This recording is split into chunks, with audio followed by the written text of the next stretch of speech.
So save 50% on the Sleep Number 360 limited edition smart bed today. Hurry! Oh, fucking big ass stew right there. Look at this shit, bro. Special financing What subject to the approval. fuck? Payments required. See sleepnumber.com for details. At Whole Foods Market, get 2 half pints of organic raspberries for $7 through September 6th, while supplies last. Yeah. Anyways, about to head to Fontucky. We're gonna work on just staging the air tank install where I want to have it positioned in the car. Probably have to buy like a nut cert tool to get it screwed down into the trunk of the car, and then just evaluate some other wiring. I did buy some 10 gauge. No, I bought 14 gauge. TEF cell wire. I bought like 50 feet of it to run my fusible link wires to the trunk of the car instead of under the dashboard, and I think 14 gauge is going to be too small for that. Obviously I could double or triple them up just to make them a little bit thicker, and TEF cell does like a lot better job of dispersing or just handling heat than regular wire that you would get like at VadoZone would do. I'm probably going to order, I think, 20 feet of, I would say 10 gauge. I want to say 8 gauge. I probably should get 8 gauge just for the two main fusible link wires, but again, because it's TEF cell, I could probably get away with 10 gauge running to the back of the car, but I also don't want to cause it to heat up and pop fuses all the time. So I think I'm just going to bite the bullet. I think it's like $7 a foot, so it's going to be like $80 for 20 feet of that wiring. And I think even after I do like the ECU and all of that stuff, like I don't know if I'm going to put like an aftermarket ECU in the OEM location. I don't know if I want it down in the right kick panel. I might just move all of the car's electronics to the trunk, just because that's technically a firewall area, even though like the little seats, they're not a firewall. The electronics are intended either to be like behind a firewall or in front of a firewall. That's why your fuse box is out in the engine bay, because if any of that stuff pops or catches on fire, it's in your engine bay and it's not in your car with you. You're less likely to have the entire car burned down. You could probably open up your hood in time to disperse that, or at least I'm assuming that's the intent of all that. Anyways, yeah, man, let's go ahead and make this drive and see what kind of progress we can make today. Let's get it. Yeah, see, I can't leave the workspace for too long, otherwise, you know, my dad starts dadding and starts piling up shit around the car. You know, it is his garage, so I'm the one inconveniencing them right now.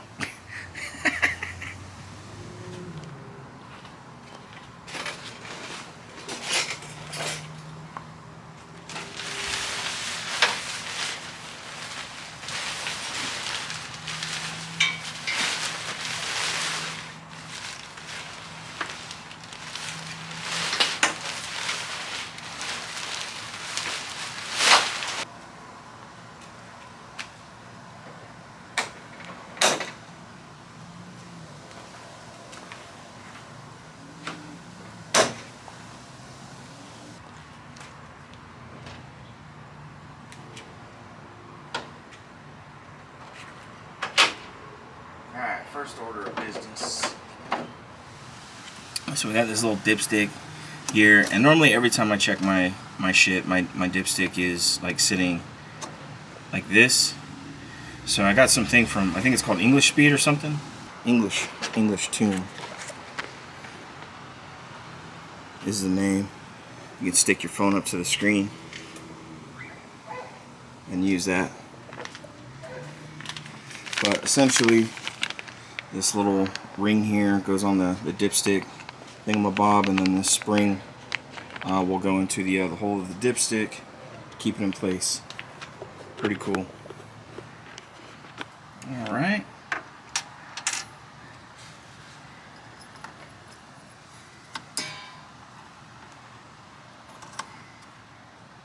That's that. Probably should lower it some more, maybe. If there's one thing I noticed, like in pictures and videos, like over time, is that my tail lights were misaligned. So they previously, like the trunk was, I had the trunk latch probably like, I don't know, a few millimeters higher than it is now. So I moved it as soon as I, you know, started working on the car. It's looking a lot better now. I don't know, just small things like that, like fucking bugged the shit out of me. The other thing is that like the weather stripping right here, I normally always see it like in pictures, like this weather stripping on the taillights. There's obviously no weather stripping like here on the corners. It's only on this centerpiece, so I don't know like how to make this blacker. But maybe I'll mask it and paint it or something, because it always appears like gray, and it seems like, you know, even though I have the taillights redone, like this just, I don't know why this fucking strip just annoys me in pictures. So just random stuff. Car's looking wet though. Whew.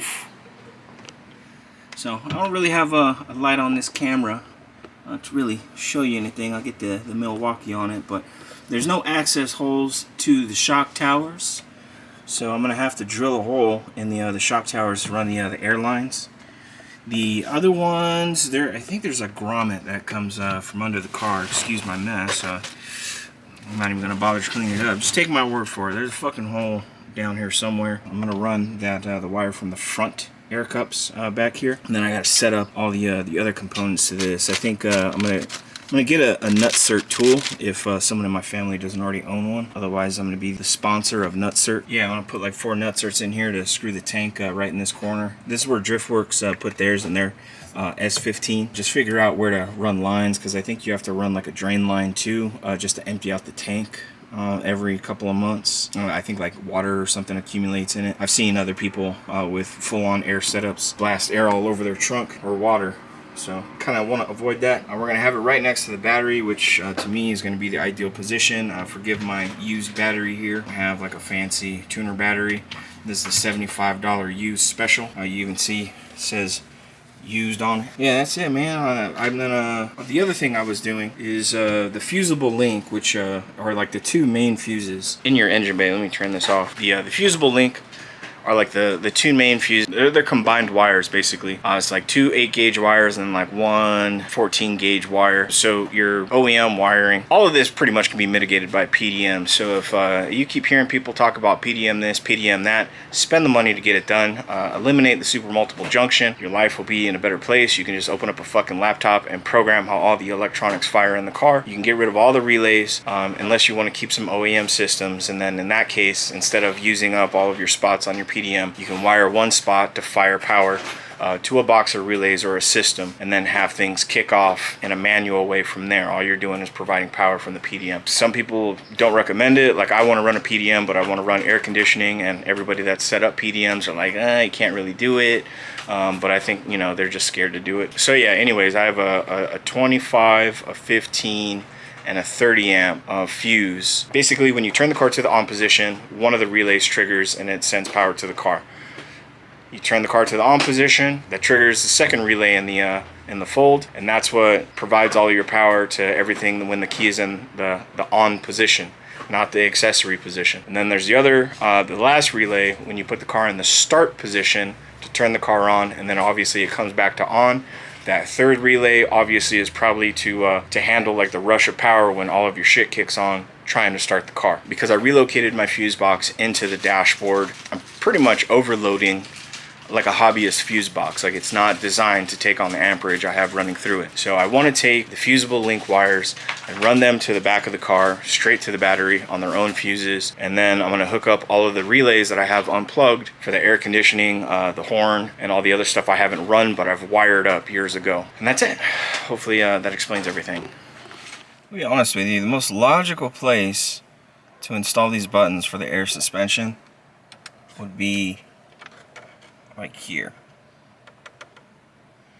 But I had a fan switch button here before, and I really don't subscribe to that. I really don't want to put this. I just don't want to fuck up this OEM plastic here. There's other places. I'm thinking maybe the shifter surround. I could probably put them there. Maybe that would be like the most logical place to put them. I guess the other thing that I'm kind of worried about too is, I don't know, them wet from drinks. I really don't want to drill into this. You know, I paid like $180 to replace this piece of plastic. Other logical spot to put these, I think it would just be weird like driving and like reaching under my dash to try to hit buttons right there. I feel like this probably something in this area makes the most sense. Like we have these little coin holder here things here. I don't know if I can get blanks from Nissan. So if anybody can let me know if I can get blanks for the center console, then that's probably the move. Yeah, that would make the most sense, because then, you know, I could run all of this spaghetti. There's really no good way to do this, but the wiring that runs to the back of the car over here,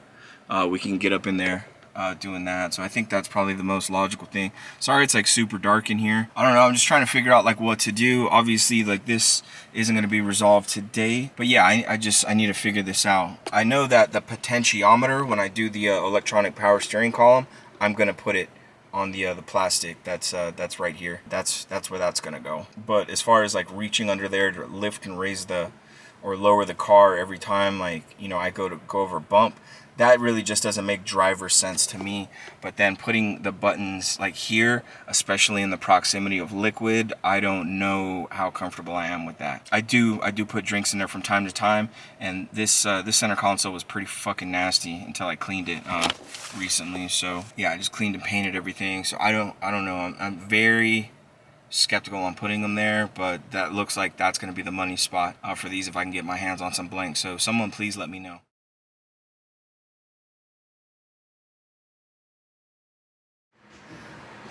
This thing right here apparently is intimidating to a lot of people. So this is a Chevy Equinox power steering column. If you purchase one of these, you can get them pretty cheap. I think I paid like $150, $160 for this. I got all of the pigtails I need necessary. One of the other features of this thing is depending on how fast your car is going, it adjusts how much assistance the power steering motor is giving you. Also, the way that I'm going to hook it up is I'm going to tap into one of these and put a potentiometer, which is basically just a dial, to dial in how much assistance this thing's giving me. And this is going to go right under the center console. Well, not center console, I'm sorry. It's going to go under where the steering wheel is in the inside of the car. So it's just one of the mini projects that we're working on. So it's just going to sit there for now. Got the Porsche AC condenser. I'm looking at a, matter of fact, I need to take measurements of this. I want to get a 10-inch spall fan. I think I might get away with 11-inch. I'll have to double check. And then I just need to jig up some mounting for this, and then I need to find out what size these ports are. Once I find out what size these ports are, I can get some fittings popping and start fabricating that stuff. I'll probably do like hard line ends and then mostly soft lines. And what I was thinking is up in the fender here is a triple pressure switch. Instead of sticking it back in the engine bay, is putting it outside. Right under the fender here, instead of putting it back in the engine bay, and then just kind of, it's gonna look so good, dude. I don't know why I was sleeping on having a wing all these years. I originally wanted to get like a Voltex wing or something expensive. I think I just wanted one because it was expensive, or one of those Cognition wings, which just is fucking ridiculous. It's like huge. I mean, this is a street car. I'm not gonna track it. I don't need all this crazy downforce when my car's hydroplaning. So I got a little broom here holding it up. You stand back. Look, goddamn. That shit's gonna look fire, bro. Goddamn. I don't know. I'm pretty excited about it. So I'm gonna go throw the wing back on a shelf. I think that's a wrap here. We had one of the homies. He got into a fender bender. I basically came out here to pick up my corner lights. You know, I try to get into some of the air tank wiring just to kind of get like a majority out of the way, so I can kind of make it nice. But you know, I don't have my electronic stuff with me here. So let me see what I picked up. I picked some more sleeving up. I think this is it's 1/8. I got like some white stuff. The reason why I got white and then I got black is because, like I was saying earlier, when I run those things back to the back of the car, I want to kind of differentiate them so I know like what fusible link a white cable is going to, just to help me trace wiring, because all the wiring color is going to be the same. Once I buy that 10 or that 8 gauge wire that I'm gonna run to the back of the car, I'm just gonna get white. It's kind of like what my buddy Jeff did. All of his wire harnesses, pretty much all white wires. I think when I do like the flying, well, if I buy an ECU and a PDM, I'll probably buy a flying lead harness, or I'll make my own. We'll see. It depends on how much money you know, you want to spend on this shit, and like you have to measure everything out. You gotta kind of throw some extra in just in case. So it's a lot of stuff. You really got to pre-plan it.